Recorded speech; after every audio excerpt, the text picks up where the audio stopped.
Hey guys, how's it going? Recently हमने one of our Facebook ads account जो हम manage करते हैं उस पर हमने स्पेंड किए 2.5 lakh and total revenue generate किया रफली अबाउट 7.5 लाख.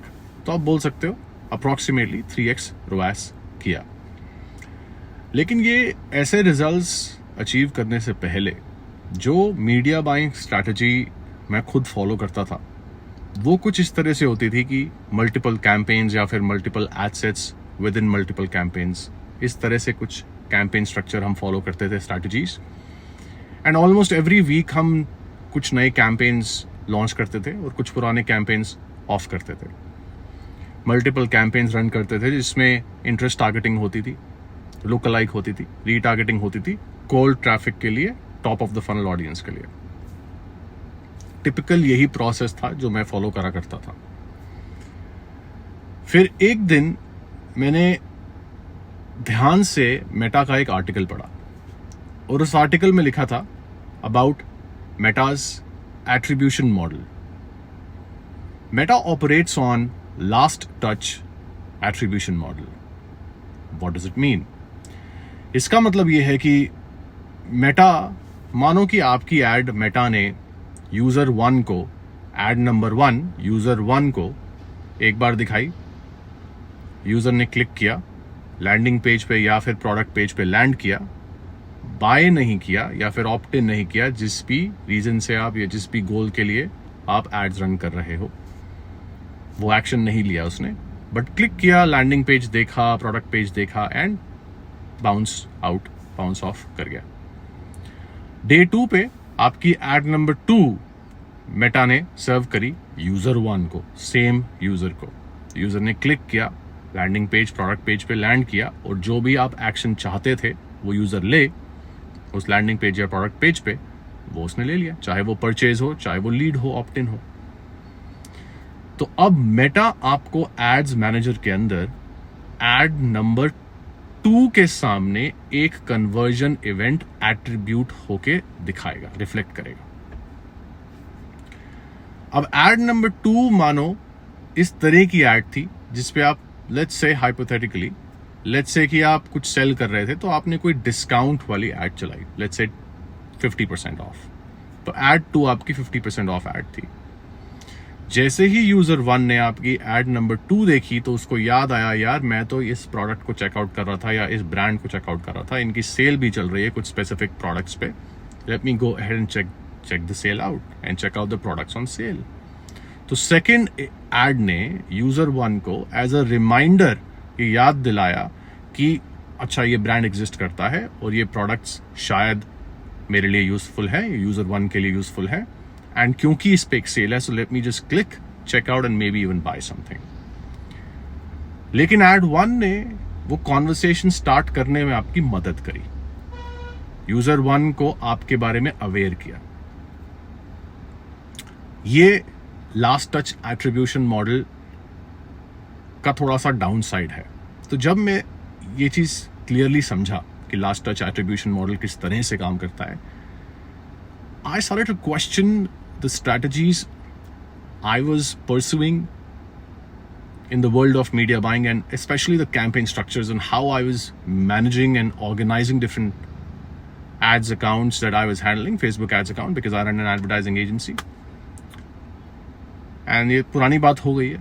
और तब मुझे लगा यार अगर मैं ऐसा करता हूं तो फिर एक और चीज मुझे रियलाइज हुई और वो ये थी कि मेटा खुद ही रीटारगेट करता है.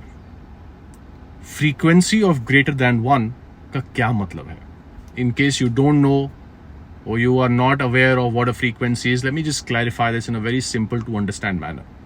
फ्रीक्वेंसी का मतलब है एक यूजर को आपकी टोटल एड्स कितनी बार दिखाई जा रही है. And frequency her different level पे मैटर करती है और मेजर भी होती है. So for example, a frequency of a campaign may be different than a frequency of an ad set, and a frequency of an ad set overall may be different than an individual ad within those ad sets or individual ads within those ad sets. So एक ad set में मानो 5 ads हैं add 1 2 3 4 5, add 1 की frequency हो सकती है 1.5, add 2 की frequency हो सकती है 1.7, एड 3 की फ्रीक्वेंसी हो सकती है 2.7, एड 4 की हो सकती है 3.5, so on and so fourth. But ad set की एवरेज फ्रीक्वेंसी में भी होगी, इसके सिनारियो में एवरेज निकाल लेना, probably around 2.5. Similarly let's say hypothetically अगर आपके पास उसी कैंपेन में मल्टीपल एड सेट्स रन हो रहे हैं, तो कैंपेन की frequency total average of the ad set ads and then ad set उसकी सबकी कलेक्टिवली जो एक एवरेज निकल के आएगी वो होगी. सो हर एक इंडिविजुअल लेवल पे फ्रीक्वेंसी डिफरेंट होती है. सो बट फ्रीक्वेंसी का ओवरऑल मतलब यही होता है that each user is being served, how many times is a user being served your ads overall. तो अगर मैं इसको एड्स लेवल से समझने की कोशिश करूं, not ad set, not campaign, ads level से, तो एक इंडिविजुअल एड एक यूजर को कितनी बार दिख रही है अगर मैं एड्स लेवल से इसको जज करूं. सो लेट्स से एड 1 की फ्रीक्वेंसी 1.5 है, तो इसका मतलब ये है कि अगर ओवरऑल उस एड सेट ने 1000 इंप्रेशंस सर्व करे, just an example, at a frequency of 1.5 for ad 1, that means वो अप्रोक्सीमेटली आई डोंट नो क्या 750 लोगों तक पहुंची, बिकॉज 1.5 फ्रीक्वेंसी थी एड 1 की, एज्यूमिंग कि सिर्फ एक ही एड है, बट मैं सिर्फ आपको समझा रहा हूं. सो इंडिविजुअल एड्स की फ्रीक्वेंसी एक चीज होती है, एड सेट और कैंपेन की फ्रीक्वेंसी एक अलग चीज होती है. जब मैंने ये फ्रीक्वेंसी का फंडा भी समझा और इस पर डीप डाइव किया, मेटा के आर्टिकल्स पढ़े, हेल्प आर्टिकल्स होते हैं उनके, आप सर्च कर सकते हो गूगल पे जाके. अब तो चैट जीपीटी या फिर किसी भी एआई टूल को जाके ये लिख के बोलो कि मेटा के हेल्प आर्टिकल्स आपको ऑफिशियल हेल्प आर्टिकल्स रिसर्च करके दे about frequency, about last touch attribution model, and वो आपको दे देगा. So your research will become easier and you can start reading them to understand whatever I am sharing with you today, and maybe even validate whatever I am sharing with you, because मैं जो भी बोल रहा हूँ is according to what Meta says, right. तो जब मुझे ये फ्रीक्वेंसी का फंडा समझ आया एंड मुझे लास्ट टच एट्रीब्यूशन का फंडा लॉजिक समझ आया, तो मैं अपने आप को एक क्वेश्चन करने लगा. तो इसका मतलब ये है कि मेटा अपने आप यूजर्स को रीटारगेट करता है, क्योंकि frequency is greater than 1, which means one ad is being shown multiple times. But at the same time अगर एक एड एक यूजर को 3 बार दिख रही है, लेकिन ओवरऑल एड सेट या कैंपेन पे यूजर को टोटल फ्रीक्वेंसी उसकी 4 है, तो दैट मीन्स कि मेटा अपने आप प्ले अराउंड कर रहा है कि कौन सी एड कितनी बार इन यूजर्स को दिखानी है और कितने ड्यूरेशन में दिखानी है. यही मतलब हुआ. तो जब मुझे ये रियलाइज हुआ तो मैं ये अपने आप को क्वेश्चन करने लगा, तो यार मैं मल्टीपल कैंपेन्स या फिर एडसेट्स लॉन्च ही क्यों कर रहा हूँ, मैं इंटरेस्ट टारगेटिंग क्यों कर रहा हूँ, मैं रीटारगेटिंग क्यों कर रहा हूँ top of the funnel audience के लिए, स्पेशली कोल्ड ट्रैफिक के लिए, वो भी सेम प्रोडक्ट के लिए. लाइक कुछ एक्सेप्शनल केसेस ये हो सकते हैं कि जैसे थोड़ा सा डाइग्रेस करूंगा, लेकिन कुछ एक्सेप्शनल केसेस ये हो सकते हैं कि मैंने एक चीज के लिए एड रन करी, वो चीज यूजर ने देखी लेकिन वो एक्शन नहीं लिया, फिर मेरे पास एक दूसरा ऑफर या दूसरा प्रोडक्ट है, मैं चाहता हूं कि वो प्रोडक्ट उसी यूजर को दिखाया जाए जिसने मेरा पहला प्रोडक्ट नहीं लिया. तो उस केस में मैं इसको बोल सकते हो कि मैं डेलिबरेटली रिटारगेट करूंगा, बिकॉज मैं उसी ऑडियंस को ये चीजें सर्व करना चाहता हूँ, ये प्रोडक्ट दिखाना चाहता हूँ. ये बिजनेस स्ट्रैटेजी हो गई, नॉट नेसेसरली मीडिया बाइंग. वो तो बिजनेस प्लान है कि ये मेरी स्ट्रेटेजिक डिसीजन है कि I have a product specially for these people, right. So वो एक्सेप्शनल केसेस हो जाते हैं. So sorry I digressed, but coming back to what I was saying. But overall अगर मैं देखूं तो top of the funnel audience के लिए, कोल्ड ट्रैफिक के लिए, रीटारगेटिंग एड्स के लिए स्पेसिफिक कैंपेन्स या एड्स रन करना सेंस नहीं बनी. वो भी रैंडमली, लाइक अगर कोई स्पेशल ओकेजन है या एक्सेप्शनल केस है जैसे मैंने बोला तो समझ आता है. लेकिन मुझे लगा तो मैं डबल पैसे क्यों दे रहा हूँ हर चीज के, जब मेटा खुद ही ये कर रहा है. फिर मेरे दिमाग में एकदम से ये भी हिट हुआ कि लास्ट टच एट्रीब्यूशन मॉडल नाम की भी तो चीज थी जो मैंने पढ़ी थी, कि मेटा हमें एड्स मैनेजर में उस एड के सामने ही कन्वर्जन इवेंट दिखाता है जो लास्ट एड यूजर ने देखी है या फिर उससे एंगेज किया है, उसके बाद परचेज किया या ऑप्ट इन किया है. जिसका मतलब ये हुआ कि अगर मैं दूसरी एड्स बंद कर दूंगा, चांसेस ये बहुत हाई हैं कि मेरा कॉस्ट बढ़ेगा ही बढ़ेगा। कॉस्ट वैसे भी किसी हद तक ही कंट्रोल कर सकते हैं हम लोग, पूरा तो एक्सटर्नल, बिकॉज एक्सटर्नल इतने सारे फैक्टर्स होते हैं। तो मुझे लगा शायद इसकी वजह से मेरी परफॉर्मेंस फ्लक्चुएशन बहुत ज़्यादा है, क्योंकि मैं क्या करता था, मैं एड नंबर 2 के सामने एक कन्वर्जन इवेंट एट्रीब्यूट हुआ दिखाई दिया एड्स मैनेजर के अंदर, तो मैंने एड नंबर 1 बंद कर दी। यही हमें सिखाया जाता था, मैं अभी यही करता था। लेकिन जैसे ही मैं ये करता था तो एड 2 का कॉस्ट बढ़ जाता था। तो मुझे समझ नहीं आता था ये क्या हो रहा है। फिर लेट समझ आया, after going through these different various metas help articles like last touch, about last touch attribution model, frequency, understanding the metric frequency, how it really works, etc. And then it rang a bell and I was like, इसका मतलब ये है कि अगर मैं add सिर्फ stack करता रहूं और मैं सिर्फ एक्सेप्शनल केसेस में ही ऑफ करूं कि अगर परफॉर्मेंस बहुत ही बेकार हो गई है, then it should be okay. And that's how I realized that following a single campaign structure with no interest targeting, lookalike, retargeting, completely broad open targeting, demographically, psychographically या geographically आप कर सकते हो थोड़ा सा टारगेट, लेकिन कोई इंटरेस्ट टारगेटिंग नहीं, क्योंकि मैंने ऑडियंस फ्रेगमेंटेशन के बारे में भी पढ़ा। तो फिर मुझे लगा तो और ये भी समझ आया कि Meta works on Metas works on image recognition model, which means कि the AI can identify कि आप content में क्या बोल रहे हो, किसके लिए बोल रहे हो। and अगर मैं, और ये organic content पे भी same चीज़ अप्लाई होती है। अगर मैं Instagram में कोई भी mindset या motivation से related कोई पोस्ट करता हूँ मेरे Instagram हैंडल में, तो उसकी रीच बहुत कम होती है compare to a post specifically on Facebook ads, for example, because most of my audience is about Facebook ads and business building, for example. So वो post ज़्यादा push करता है compared to say anything to do with mindset, because Meta understands कि जो audience Rohan को follow करती है, that's what they're interested in. Some people may be interested in mindset as well, but not majority. Similarly आपको दिखेगा YouTube पे भी।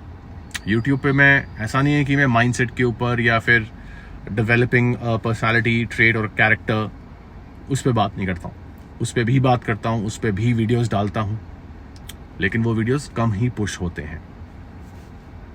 सो the AI overall works brilliantly these days and we don't really have to rely on interest targeting. And anyway there's more discussion on this, आने वाले videos पे मैं डालूंगा कि फर्स्ट पार्टी डेटा होता है, थर्ड पार्टी डेटा होता है, कुकीज वगैरह, जो अभी internet is anyway going cookieless.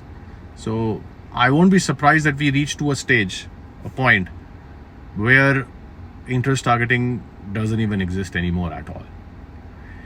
So I thought ये सारी चीजें समझ के कि यार इंटरेस्ट टारगेटिंग से कोई फर्क पड़ेगा नहीं फिर तो, और लुक अलाइक का भी क्या ही फायदा है, क्योंकि लुक अलाइक जब ऑडियंस अपने आप ही मेटा रिटारगेट कर रहा है, एडवांटेज प्लस क्यों निकाला मेटा ने, और फिर मेटा अपने आप ही ऑडियंस ढूंढ रहा है मेरे क्रिएटिव्स को देख के। सो let me just simplify everything, and audience fragmentation भी हो रही थी। तो मैंने सोचा कि यार सीधा एक कैंपेन रखो, खत्म करो बात। So I did one campaign and I did it as a CBO. Then I did one master ad set and I thought कि इस ad set में मैं सारी winning ads stack करता जाऊँगा। CBO क्यों किया? CBO इसलिए किया क्योंकि अगर कल को मुझे कोई retargeting ad set launch करना है for any reason, और budget allocation पे थोड़ा सा stress है, जैसे कि easy हो जाता है budget allocation, या फिर मेरे पास budget limited है, मुझे separate budget नहीं डालना retargeting के लिए या किसी और स्ट्रैटेजी के लिए या कोई और ऑफर या प्रोडक्ट टेस्ट करने के लिए, तो ये CBO कैंपेन ही स्टार्टिंग से बिल्ड करते हैं। तो उससे क्या होगा कि कभी भी मुझे कोई नई चीज़ टेस्ट करनी होगी, मैं उसमें एक एड सेट लॉन्च कर दूंगा और वो CBO है, तो अगर वो ठीक ठाक स्पेंड हुआ और रिजल्ट आया तो मुझे पता है कि वैलिडेशन हो गई, नहीं आया तो I know probably it's not gonna work. So इसलिए CBO, तो CBO मास्टर एड सेट, और उसमें विनिंग एड स्टैक करता गया। एंड रिजल्ट जो रिसेंटली एक एड अकाउंट बता रहा हूँ, इस पर रफली 2.5 लाख स्पेंड किए और 7.5 लाख रेवेन्यू जनरेट किया। और ऐसे ना जाने ऐसी कितनी केस स्टडीज हैं जो मैं डॉक्यूमेंट कर चुका हूँ एंड लोगों से शेयर करता रहता हूँ यूट्यूब वीडियोस पे। बट ये उसका लॉजिक है। उसके पीछे का. It doesn't matter you run ads for real estate, it doesn't matter you sell e-commerce, it doesn't matter you sell digital products, courses, coaching programs, mastermind के लिए लीड जन कर रहे हो, बुक कॉल कर रहे हो, हाई टिकट कर रहे हो. इन सारे डिफरेंट बिजनेस मॉडल्स में केस स्टडीज डॉक्यूमेंटेड हैं जो मैं खुद कर चुका हूँ. मैंने खुद ई कॉमर्स से लेके digital products, courses, coaching programmes, workshops, webinars, lead gen, इन सारे बिजनेस मॉडल्स के लिए एड रन करी हैं खुद, हैंड्स ऑन. सब के लिए यही स्ट्रैटेजी हम फॉलो करते हैं, a single campaign structure strategy. Depending on the business model थोड़ी सी डिफर करती है. जैसे ई कॉमर्स के लिए मल्टीपल प्रोडक्ट्स हैं, मल्टीपल SKUs हैं, तो आप probably you can have one campaign, master campaign with master ad set for one product और one product category. That you can split test and you can see what works well, but ultimately it's one campaign. And because of the reasons that I told you, इसीलिए कभी अगर आप ads run करते हो ना, तो याद करना ऐसा कितनी बार हुआ, ध्यान देना ऐसा कितनी बार हुआ कि आपने एक एड, 2 एड्स रन कर रहे थे, दूसरी एड आपने बाद में लॉन्च करी एंड वो बेटर परफॉर्म करने लगी एंड आपको लगा कि ये एड बेटर है, एड 1 का कॉस्ट ज़्यादा है, तो मुझे एड 1 ऑफ कर देनी चाहिए. आपने एड 1 ऑफ कर दी एंड सडनली आपका कॉस्ट बढ़ गया. किया कि नहीं किया एक्सपीरियंस? 100% किया होगा, बिकॉज ये मैंने भी किया, because of the logic that I shared with you. So अलग अलग एड सेट्स या कैंपेन्स में भी एड्स लॉन्च करना सेंस नहीं बनती. एक ही मास्टर एड सेट में रखते हैं तो ज़्यादा बेटर परफॉर्म करता है. And you will be shocked, जिस अकाउंट की मैं बात कर रहा हूँ, आने वाले कुछ वीडियोस में कभी बना पाया उस एड अकाउंट के अंदर जाके वीडियो दिखाऊंगा स्क्रीन शेयर करके, कि उसकी फ्रीक्वेंसी इज लाइक 7.5, 7.8 क्योंकि एक ही कैंपेन हम वही चलाते रहते हैं. That's it. तो लाइफ टाइम फ्रीक्वेंसी जब से वो मैनेज कर रहे हैं. सो बेसिकली अगर हम किसी एड की परफॉर्मेंस सिर्फ CPA पे जज करेंगे, I don't think it's the right metric to judge an ad's performance. It only comes from a mindset of performance marketing, because performance marketing यही सिखाता है, उसका यही फंडामेंटल है, उसका यही फाउंडेशन है, जिसकी वजह से I think over a period of time in the longer run actually वो प्रॉब्लम ज़्यादा क्रिएट बड़ी कर देता है. And it may just be suitable and advisable for people who have very big businesses, who can afford to deploy hundreds of creatives if not more on a monthly basis.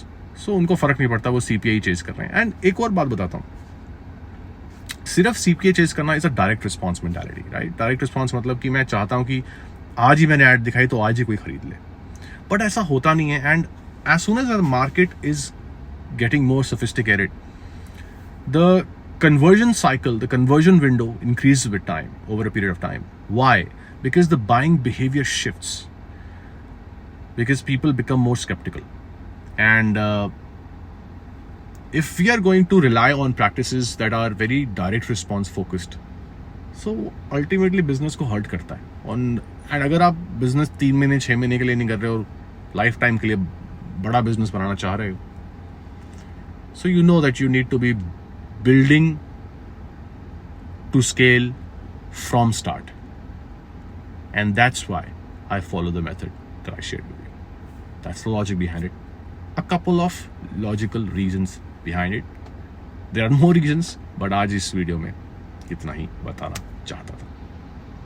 I hope this video adds value, and if it did, let me know by commenting down below. मैं इसी तरह से videos डालता हूँ, raw, uncut, candid, transparency, authenticity के साथ, because my mission is to inspire entrepreneurs across different verticals, different business models, help them get results. काफ़ी लोगों को बहुत amazing results आते हैं from utilizing all the things that I share with people, and I feel very grateful and blessed that people are getting results, and that's exactly what keeps me going. So thank you once again for watching till the end, and let me know if you have any question, कुछ भी doubt हो तो comment करके ज़रूर पूछना. मैं या मेरी टीम उसको देख के उस पर रिप्लाई ज़रूर करेगी. And I look forward to seeing you in the next video. Until next time, may the god of ROAS be with you. Bye.